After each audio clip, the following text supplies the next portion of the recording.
I think nowadays music is probably one of the easiest means to lose your moral sense. Music is audio pornography today. That's what it is. It's explicit, it's shameless, it's vulgar, it takes your sense of humanity away from you, it makes you look at women as objects, worse than animals. Just as, and these people are talking about women like they're talking about, an animal, really. It objectifies women, and especially I've noticed a lot of the brothers that I know of Muslims that are really into the hip-hop scene, and they're kind of doing the hifz of the song, right? They're memorizing the song, and they're really good at reciting it with perfect tajweed too, right? And so they do that, and it's just horrible language, horrible, horrific language. The only simple response I have to that, if you have any regard for the book of Allah, that you really think it's from Allah, بِئْسَ الِاسْمُ الْفُسُوقُ بَعْدَ الْإِيمَانِ. Even the name, the mention, the word for something bad is terrible once you have faith.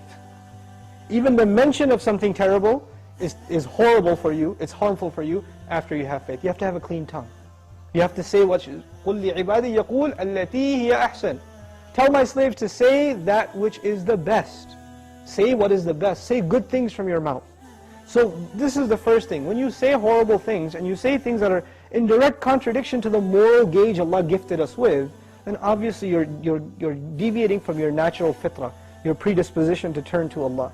And when you constantly listen to garbage like that, then you get deviated. And you don't find pleasure except in disobedience to Allah, and that's a sign of a sick heart.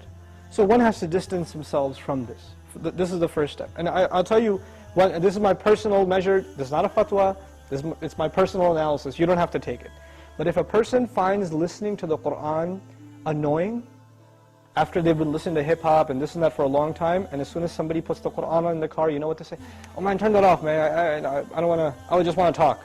And they immediately, they get a little annoyed when they hear the Qur'an. That actually means the shayateen have taken over. And they're constantly making waswas out of this person. Because what do the shayateen hate the most? Yes, they hate the Qur'an. They hate the word of Allah. They flee, it hurts them. So you know what they do? Because this person has let the shayateen, the devils, into his heart, they start pinching at his heart when he hears Qur'an, and he says, I don't want to hear this. Right? It's like surgery, it's like pulling a tooth for this person. This happens. When you try to give this person a reminder from Allah's word, they get annoyed by it, like agitated, like an allergic reaction. Why? Because they've let the shayateen in. To let them out, the first thing you got to do is stop supplying them with fuel. This is fuel. This useless wasting of time, this is fuel for shaitan. They love that you waste your time.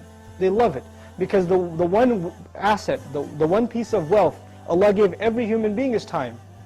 And what is music and TV and YouTube and Facebook and MySpace and like Twitter and whatever else? If you're spending hours and hours and hours on this stuff, what is it except destroying your time? It's taking that one asset away from you. Shaitan would love nothing more. May Allah subhanahu wa ta'ala give you the strength to get away from these temptations.